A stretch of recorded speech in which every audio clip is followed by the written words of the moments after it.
হযরত আবু বকর সিদ্দিকী ওরে ভালোবেসে শুইল পাশে, ভালো শুইল পাশে, যাইয়া দেখো মদিনা মদিনা মদিনা, আসে গো মুমিনের ঠিকানা।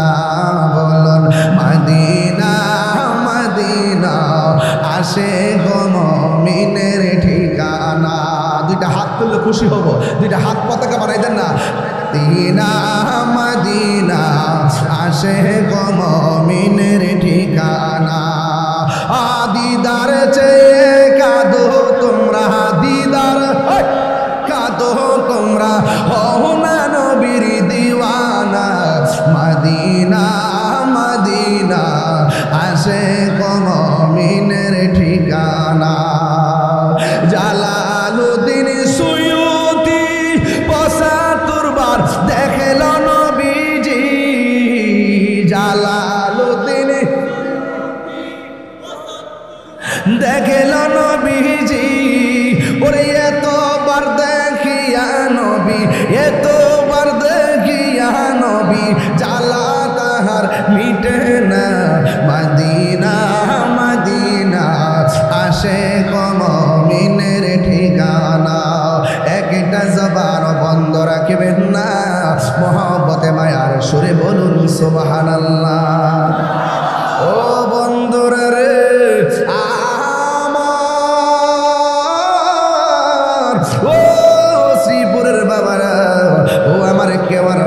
শুনে যান শুনে যান। এই জন্য আমার নবীর প্রিয় সাহাবী হযরতে বেলালের কষ্টের কথা শুনি না, সিদ্দিকে আকবর সোজা আবু হযরতে বেলালের কাছে গেল। যাইয়া দেখতেছেন বেলালের পেটটা ছিলে গেছে, সাদা সাদা পানিগুলা ঝরতেছে। শুধুমাত্র তাই নয়, বেলালের জিহ্বার মধ্যে সেক লাগাইয়া দেওয়া হয়েছে, পিঠের মধ্যে লোহা গরম করে লাগাইয়া দেওয়া হয়েছে।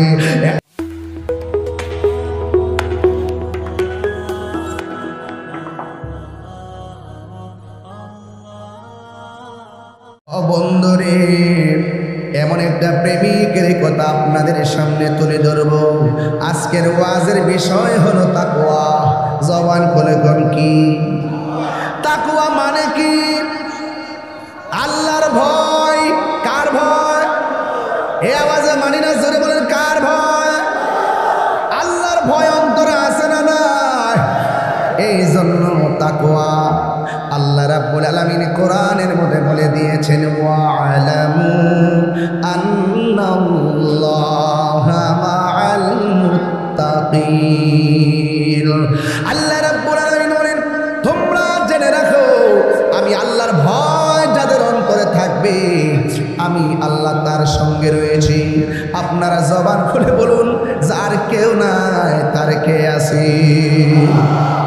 এই জন্য আল্লাহ রাব্বুল আলামিন কুরআনুল কারীমের মধ্যে অন্যত্র বলে দিয়েছেন, আল্লাযীনা যালিকাল কিতাবু লা রাইবা ফীহি হুদাল লিল মুত্তাকিন।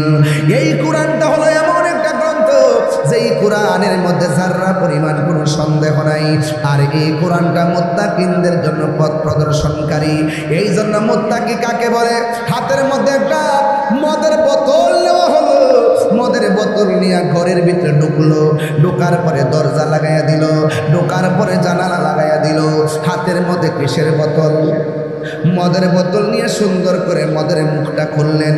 বোতলের মুখটা খোলার পরে সে একবার ডানে তাকায়, আরেকবার বামে তাকায়, আরেকবার সামনে তাকায়, পিছনে তাকায়। এইভাবে তাকায়া তাকায়া রাত্র গভীর, এমন গভীর রজনীতে এবার সে মনে মনে ভাবতেছে, এই মুহূর্তে আমি যদি পুরা বোতল মদটা পান করে ফেলি তাইলে আমাকে কেউ দেখবে না। এই চিন্তা ভাবনা করে রাতের বেলা মদের বোতলটা হাতের মধ্যে লইয়া যেই মাত্র মুখের মধ্যে নিবে, নেওয়ার পর হঠাৎ করে মনে হয়ে গেছে আমাকে পৃথিবীর কেউ দেখে না। জবান খুলে কোন কে দেখে? এই কথা চিন্তা জবাব না কইরা মদের বোতলটারে ডিল মাইরা ফালাইয়া দিছে। আমার আল্লাহ রাব্বুল আলামিনের হাবিব বলে, যারা আল্লাহকে ভয় কইরা গুনার কাজ ছাইরা দে, আমার আল্লাহ রাব্বুল আলামিন ওই মানুষটার মাথার উপরে আরশে আজিমের ছায়া দিয়ে দেয়। শুধুমাত্র তাই নয়, যারা আল্লাহকে ভয় কইরা গুনার কাজ ছেড়ে দেয়, আল্লাহ রাব্বুল আলামিন বলতেছেন, ওয়ালিমান খাফা মাকাম রাব্বিহি জান্নাতান। আমি যে মাঝে মাঝে কোরআন শরীফ পড়ি, আপনার কি খারাপ লাগে? আমি কিন্তু হাফেজ না, অনেক সময় তেলাওয়াত ছুটতে যায়, ডানে বামে কিছু ভুল হয়ে যায়। আপনারা আমার ভুল ধরেন, কালকে আবার দোকান ফাটে যায় মন্তব্য করেন না। আমি কিন্তু হাফেজ না, আগে স্বীকার করে নিতেছি, ভুল হতেই পারে, ভুল হতেই পারে। এটা আমার আবেগের কারণও হতে পারে, এটা আমার না জানার কারণও হতে পারে। এই জন্য বলেন, এই যে আয়াতটা পড়ছি, এই আয়াতটার অর্থ কি জানেন? ওয়ালিমান খাফা মাকাম রাব্বিহি জান্নাতান। আল্লাহ বলছেন, যারা আমি আল্লাহকে ভয় করে, আমি আল্লাহ তাদেরকে দুইটা জান্নাত দিই। এই ছেলেরা জান্নাত চান কি চান না? গাঞ্জা খাইলে জান্নাতে যাওয়ান যাব? বাবা খাইলে ইয়াবা, ফেন্সি। ওই দিন কুমিল্লা বিবির বাজারে গেছি, যাওয়ার পরে এক মাহফিলে জিজ্ঞাসা করতেছি, কারা কারা নেশা করেন হাত তোলেন। হঠাৎ করে একটা ছেলে হাত তুলে, হুজুর আমি নেশা করতাম, আজকের ওয়াজ শূন্য নিয়ত করছি আর নেশা করতাম না।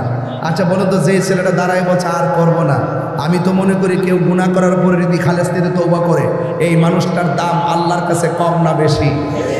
আরো বলবেন, কম না বেশি? এই জন্য আল্লাহ বলছেন, যারা আমি আল্লাহকে ভয় করে গুনার কাজ ছেড়ে দেয়, আল্লাহ বেহেশত দিবেন কয়টা? শুধু এটা না তো, মুত্তাকিনদের ব্যাপারে আল্লাহ আরো বলতেছেন, ইন্নালিল মুত্তাকিনা মাফাজান হাদাইকা ওয়া আ'নাবা ওয়া কাওয়াইবা আতরাবা। আল্লাহ রাব্বুল আলামিন বলেন, যারা মুত্তাকি হবে গো, যারা আল্লাহকে ভয় করবে, আমি আল্লাহ রাব্বুল আলামিন তাদেরকে বিজয়ের মালা দান করব, তাদেরকে সফল কাম করে দিব। শুধুমাত্র তাই নয়, আমার অসংখ্য আঙ্গুর ফলের বাগান, হাসরের ময়দানে বড় বড় আঙ্গুর ফলের বাগান আছে, এক একটা আঙ্গুর ফল পৃথিবীটার সমান হবে। বিশাল বড় একটা নয়, দুইটা নয়। আমি আল্লাহকে ভয় করে যারা গুনার কাজ ছেড়ে দেয়, আমি আল্লাহকে ভয় করে যারা ইবাদত করে, আমি আল্লাহ রাব্বুল আলামিন তাদেরকে অসংখ্য আঙ্গুর ফলের বাগান উপহার দিয়ে দিব। এই জন্য নবীর একজন সাহাবী, যার নাম হলো হযরতে বেলাল, তার জবানে একটা সূরা ছিল। এই সূরাটা সবাই পড়া লাগবে, না পারলে মনোযোগ দিয়ে শোনা লাগবে, আর যদি পারেন উচ্চ আওয়াজ আমার সাথে সাথে পড়বেন। বেলালের কণ্ঠে একটা সূরা বড় মধুময় লাগতো, যে এই সূরাটা মা ফাতেমা আমল করতো। আজকে মা বোনরা আছে না, মা বোনদেরকে উদ্দেশ্য করে বলে দিয়ে যায়, মা ফাতেমা ফজরের নামাজের পর 10 বার সূরা ইখলাস পড়তেন, আবার মাগরিবের নামাজের পর 10 বার সূরা ইখলাস পড়তেন, 10 বার দুরূদ শরীফ পড়তেন, সন্ধ্যাবেলা আবার 10 বার দুরূদ শরীফ পড়তেন। আল্লাহর হাবিব ডাক দিয়া কয়, ফাতেমা, ও ফাতেমা, কোরআনের ভিতরে এতগুলো সূরা আছে, তুমি প্রতিদিন সকালে শুধুমাত্র সূরা ইখলাস পড়ো, আবার শুধুমাত্র বিকালে সূরা ইখলাস পড়ো, আর কি সূরা দেখো না? হযরত মা ফাতেমা যোহরা রাদিয়াল্লাহু তাআলা আনহা বলেন, ইয়া রাসূলুল্লাহ, কোরআনে অনেক সূরা আছে, কিন্তু এই সূরাটার আমি বড় ভালোবাসি। আল্লাহর হাবিব ডাক দিয়ে কয়, হে ফাতেমা, এই সূরা ইখলাসটা যারা আমল করবে, তারা ফজরের নামাজের পর তোমার মতো 10 বার পড়বে, মাগরিবের নামাজের পরে 10 বার পড়বে, আল্লাহ রাব্বুল আলামিন তাদের জন্য জান্নাতের ভিতরে একটা বালাখানা বানায়া দিবে। আর মায়ার সুরে কন্যা সুবহানাল্লাহ। আপনার আওয়াজ করে কোন বালাখানা দেওয়ার মালিক কে? লা তাখুযুহু সিনাতুন ওয়ালা নাওম। আল্লাহ হলো তিনি যার ঘুম নাই, তার যার নিদ্রা নাই। যুবক ভাইরা, আমি বারবার তাড়াহুড়া করতেছি কেন? ওই সূরা সূরাটা এখন সবাই তেলাওয়াত করা লাগবে। যারা পারেন না তারা আমার মুখ থেকে শোনা লাগবে। যারা পারেন সবাই একসঙ্গে সুন্দর করে একটা আওয়াজ তোলেন, কুল হুয়াল্লাহু আহাদ লাম ইয়ালিদ ওয়া লাম ইউলাদ ওয়া লাম কুফুয়ান আহাদ কুল হুয়াল্লাহু আহাদ আল্লাহুস সামাদ লাম ইয়ালিদ ওয়া লাম ইউলাদ ওয়া লাম কুফুয়ান আহাদ। হাদিস শরীফের মধ্যে দেখলাম যারা একবার সূরা ইখলাস পড়বে কোরআনের 10 পারা তেলাওয়াতের সওয়াব দেওয়া হবে। 2 বার যারা তেলাওয়াত করবে 20 পারা কোরআনের খতমের সওয়াব দেওয়া হবে। যারা 3 বার সূরা ইখলাস পড়বে গো আমার আল্লাহ তাআলা আমলনামায় গোটা কোরআন শরীফ তেলাওয়াতের সওয়াব দিয়ে দিবে। প্রাণ দয়ালের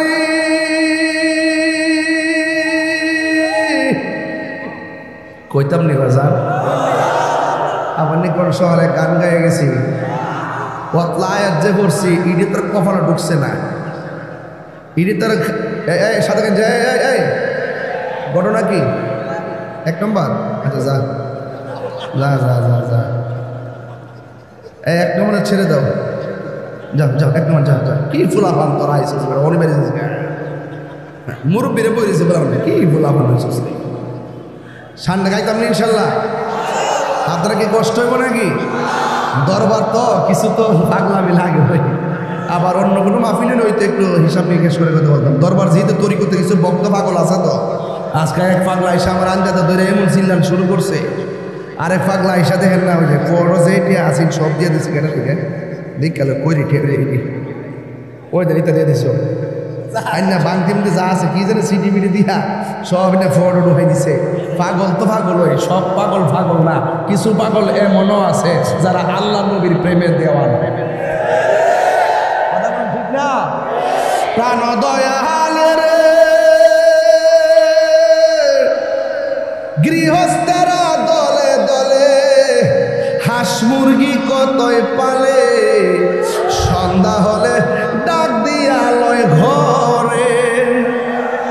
ওরে যার যত পালিত ছিল সকল রে তো ঘরে নিল, আমি একা রইলাম অন্ধকারে। প্রাণ দয়ালে রে সন্ধ্যা হইল ডাকি দিলে না মুরে। অনেকে তো হাসতেছে মজা করতেছে, এটার অর্থ তো আর কেউ জানে না। গভীর চিন্তায় ছন্দ হয়, ছন্দে সুর হয়, সুরেই প্রেম হয়, প্রেমে মিলন হয়। আর সেই প্রেম সেই ছন্দ সেই সুরে কখনো হারাম হতে পারে না। এটা হলো আধ্যাত্মিক পাওয়া। কথা বলে প্রাণ দয়ালের আর পরীক্ষার সময় নাই, কর জোরে ক্ষমা চাই।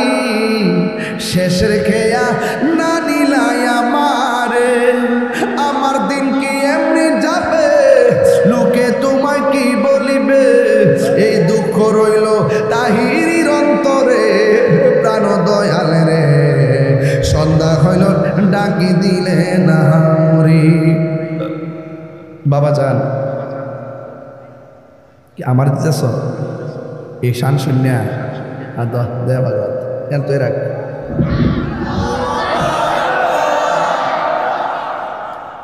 বাপ আছে ঝাড় গায়ে দেখলে তারা চিনা যায়। আমার শান সুর পাগলা বহ বহ, আবার টান টান মারিস না পারবো। পাগল তো পাগল হবে, কোন সময় কোন কাম করে বইয়াতে এটা বস না বহ পাগলা। ফুসকুনি আসিনি আপনার এলাকা, আও পুকুর আসেনিও। অর্থটা তো বুঝলেন না, বাইঙ্গ তো কইলাম না। শহরে তো কইবেন যে কোন আচ্ছা পল্লী গীতি গায়ে গেছি গে। প্রাণ দয়ালের গৃহস্থেরা দলে দলে হাঁস মুরগি কতই পালে, সন্ধ্যা হলে ডাক দিয়া লয় ঘরে। যার যত পালিত ছিল সকল রে তো ঘরে নিল, আমি একা রইলাম অন্ধকারে। প্রাণ দয়ালে রে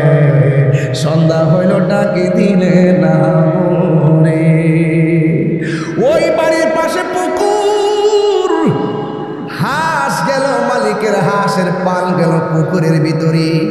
সন্ধ্যা হওয়ার পরে হাঁস আর বাড়িতে যায় না। হাঁসের মালিক হাঁসের মায়ায় পুকুরের পাড়ে যায় ডাক দেয়, সুই সুই, ডাক দেনি ডাক দেনি ডাক দেনি ডাক দেনি। আরে মালিক হাঁসের সন্ধানে পুকুরের পাড়ে যায়, যায় কই আমার হাঁসগুলো কই। হাঁসকে পুকুরের পাড় থেকে উঠায় মায়া করে বাড়িতে আনে। আল্লাহ বলে, বান্দারে আমি আল্লাহ তোরে বড় মায়া কইরা বানাইছি, তুই যখন গুনার দিকে চলে যাস তখন আমার আয়াতটা তোরা মনে রাখিস, তুই মনে করিস না তোর খবর আমি নিতাম না। লা তাকনাতু মির রাহমাতিল্লাহ, আমার রহমত থেকে নিরাশ হইস না। আমি আল্লাহর একটা নাম আছে রহমান,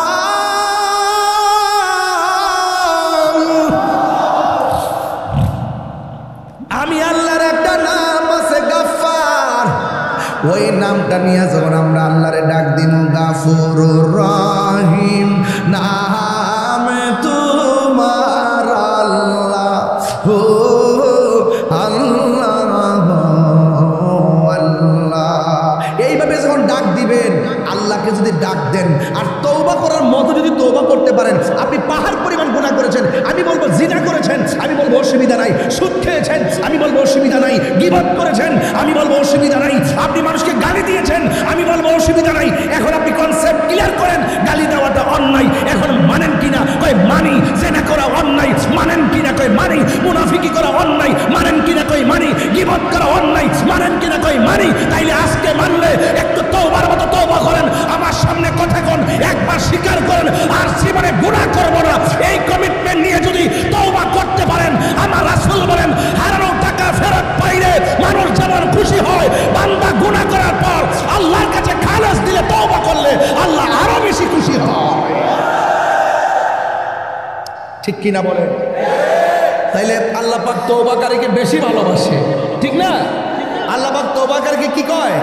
বেশি ভালোবাসে। এই জন্য বলছি, লা তাকনাতু মির রাহমাতিল্লাহ, তোমরা আল্লাহর রহমত থেকে নিরাশ হইও না। পাহাড় পরিমাণ গুনাহ করতে সময় লাগে, কিন্তু আল্লাহ তোমাকে ক্ষমা করতে সময় লাগে। সেকেন্ডে ক্ষমা করতে পারে কি পারে না?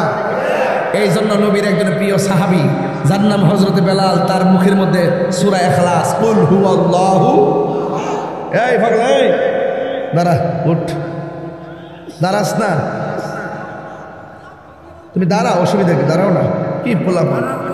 হ্যাঁ রাবিল আবার জেএনজি পুরার টিম, উঠ, জেএনজি বিল আবার জেএনজি, হ্যাঁ বেটা জেএনজি ক সূরা ইখলাস পড়, কুল হুয়াল্লাহ, কুল হুয়াল্লাহ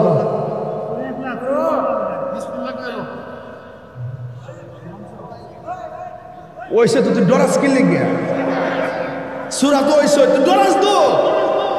তাহিরি সামনে বইলে ইস্পাত হইতে ইস্পাত, লোকাল কোনো মাইন্ড নিয়ে তাহিরি কথা শোনা চলবে না। কথা বলে ঠিক না বেটে? কোন সমাজে কোন কথা বইয়া বইয়া থাকি আন্দাজ হইতেন না, কথা কোন ঠিক না বেটে? হ্যাঁ মাশাআল্লাহ, সূরা ইখলাসটা পারছো তো না ভাই? সুন্দর হয়েছে তো, সাহস আছে না? শ্রীপুরে বললাম না, সই শুদ্ধ হয়েছে মাশাআল্লাহ। আল্লাহ কবুল করুক, আমিন কর।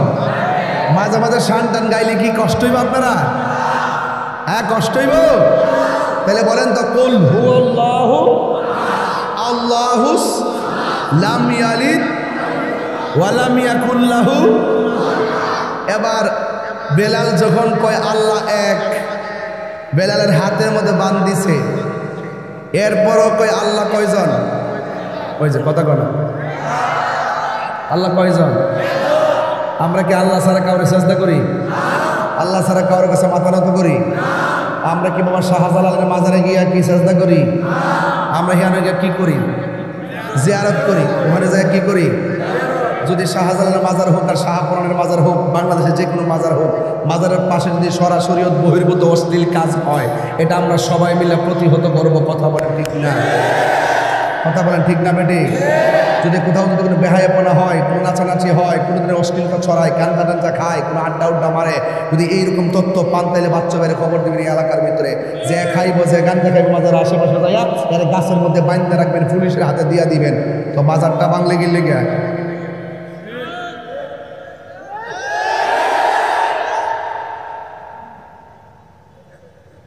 আমরা কি মাজার গিয়ে সেজদা দেই?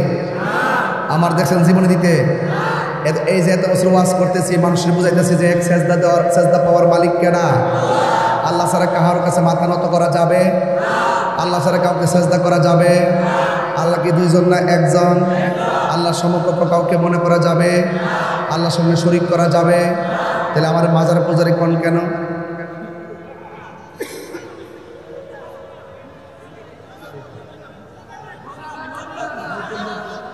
যারা বুঝে না হারা কর। আরে না বেটা বুঝে না। তাহলে আমার মনে ধরে ধরে যে আমির হামজাজ একটা বক্তা আছে, এইটার অসুস্থ রোগী, এইটা দুদিন পর ওপরে মাইক দেখো মাজার পূজারি তাহিরি এমনি কর এইটি একটা কথা হয়েছে, দাবি কথা প্রতিহিংসা, এইটা সত্য। ওই তো কয়েকদিন আগে কইল যে নবীর সাংবাদিক, কইছিনি ওই তো কয়েকদিন আগে কইল খাদিজা জীবনে নামাজ পড়ে নাই, কইছিনি? তো কইছে কি লেগা? এই কথাটা কেউ শিখা? এই কথাটা কেউ বলে? একমাত্র আমি ধরি, ধরাটা কি আমার অন্যায়? আমার কনসেপ্ট ক্লিয়ার করার পর অযথা একটা শিক্ষিত সমাজের কাছে এই সুন্নি কমিউনিটি 65% সুন্নি জনতা তরিকতপন্থী, তাসাউফপন্থী, এদেরকে রাষ্ট্রযন্ত্রের কাছে মাজার পূজারি বলে বলে এদেরকে পৃথক করে রাখা হয়েছে। রাষ্ট্রযন্ত্রের গুরুত্বপূর্ণ সিদ্ধান্তের জায়গা থেকে তাদেরকে মাইনাস ফর্মুলা রাখা হয়েছে। এই জন্য আমি দার্দিন কণ্ঠে বলেছি, আগামীতে ধর্মীয় সিদ্ধান্ত নিতে গেলে সুন্নিদের কাছ থেকে ধর্মীয় সিদ্ধান্ত নিতে হবে। কথা বলেন ঠিক না? এবং এটাই হবে ইনশাল্লাহ, এবং এটাই হবে। অযথা আমাদের ট্যাগ লাগিয়ে আমাদেরকে রাষ্ট্রযন্ত্রের গুরুত্বপূর্ণ জায়গা থেকে আমাদেরকে মাইনাস করে রাখা হয়েছে, আর সেই সুযোগ নাই। বাবা শাহজালালের দেশ এটাই বাংলাদেশ। কথা বলেন ঠিক না বেঠিক? আমি বলি, দুঃখে বলি, আমার মনে হতো ছিল যে হুজুররা যারা আলেম ওলামা আছেন বহুত দিন পরে যেহেতু একটু সুযোগ সুবিধা আছে, তাহলে যারা রাজনীতি করতেছেন তাদের সাথে আমরা একটু কমিউনিকেট করি, আমরা একটা মিলেমিশে থাকি, মিলেমিশে একটা উদারতার সাথে আমরা একটু আগাই। ও মাগো, সকালে এক কথা, বিকালে আরেক কথা, রাত্রে আরেক কথা, গ্রুপের মধ্যে 3টা ভাগ করে একটা বান্ডেল আরেকটা ঝগড়া করে আরেকটা গিয়া জুট করে, কি তো অবস্থা।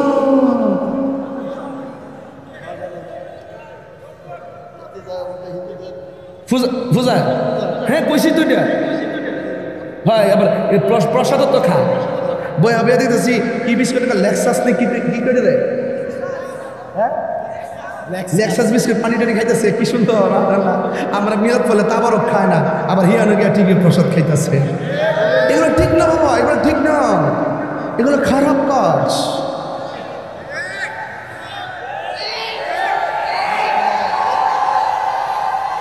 এগুলো কি কাজ? খারাপ কাজ। এ খারাপ কাজ করা যাবে? আর যদি খারাপ কাজ করা যাবে,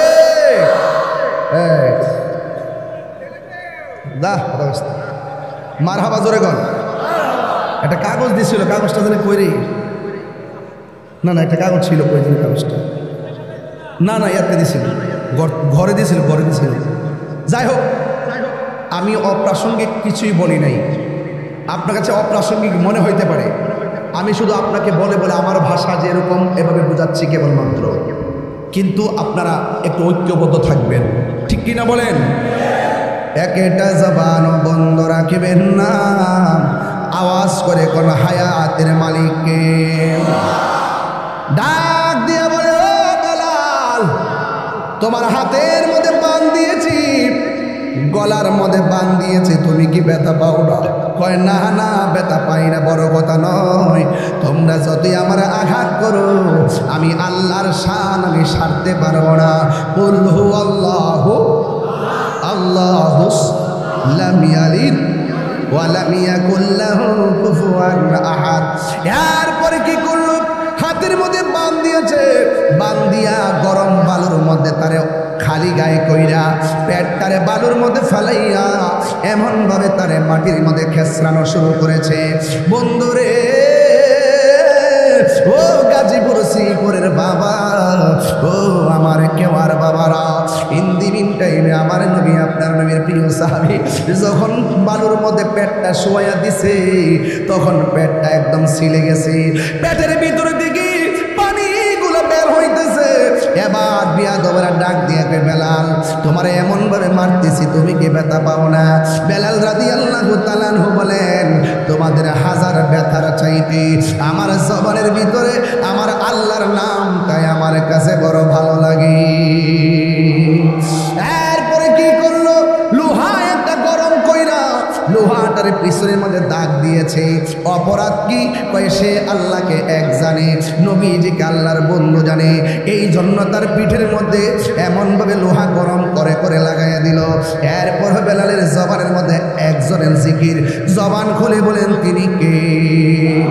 আল্লাহর জিকির যখন বেড়ে গেছে ওই মুহূর্তে বিয়াদবেরা লোহা একটা গরম কইরা বেলাল রাদিয়াল্লাহু তাআলার জিহ্বার মাথার মধ্যে আঘাত করে শুরু করলো। এরপর বেলাল আল্লাহর জিকির ছাড়ে নাই। বন্ধুরা রে আমার, ও শ্রীপুরের বাবা, এবার বিয়াদবেরা ডাক দিয়ে কয় তুমি কি ব্যথা পাও না? তোমার পেটের চামড়া ছিলে গেল, পিঠের মধ্যে লোহা গরম করে লাগাইলাম, তুমি কি ব্যথা পাও না? এবার বেলাল রাদিয়াল্লাহু তাআলা ডাক দিয়ে কয় এ পৃথিবীর মানুষ, তোমরা আমাকে যতই ব্যথা দাও না কেন আমার কাছে আমার আল্লাহর জিকিরটাই বড় ভালো লাগে। আমার দয়াল নামে এত মধু আমরা রে কইরাছে এ জাদু গো, ওরে দেখা দিয়া কোলে নিয়া, দেখা দিয়া কোলে নিয়া নিবা মনের বেদনা, আমার মন হইয়াছে দেওয়ানা। আরে দয়াল নামে এত মধু, দয়াল নামে এত মধু, খাইলে মধু ফুরাই না, আমার মন হইয়াছে দেওয়া। এই তোমার পাইবার আশে ঘুরতেছি কাঙ্গালের বেশে গো, ওরে দেশে বিদেশে ঘুরি আমি, দেশ বিদেশে ঘুরি আমি, পাইতে তাহার ঠিকানা, আমার মন আসে দেওয়ানা। একটা জবান বন্ধ রাখবেন না, মহব্বতে মায়ার সুরে বলু সুবহানাল্লাহ। ভাই বড় ধন, রক্তের বাদল, আঙ্গুল পাঁচটা, পাঁচ জায়গায় শক্তি পাওয়া যায় না, আবার পাঁচটা আঙ্গুল যখন মোট করা হয় তখন গায়ের মধ্যে ভালো জোর পাওয়া যায়, হাতের মধ্যে ভালো জোর পাওয়া যায়।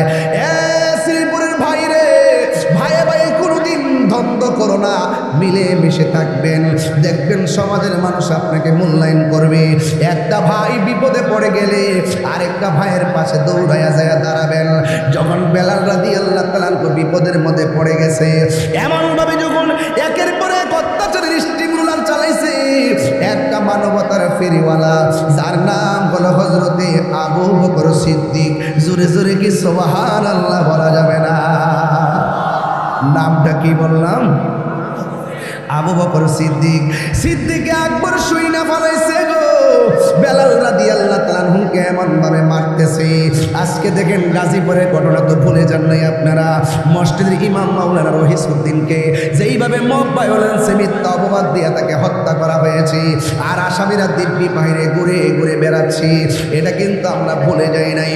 ও বন্ধু, আমার বাড়ি যদিও ব্রাহ্মণবাড়িয়া, আমি আইসা 5 দিন আন্দোলন করলাম, লং মার্চ সহকারে ডাক দিলাম।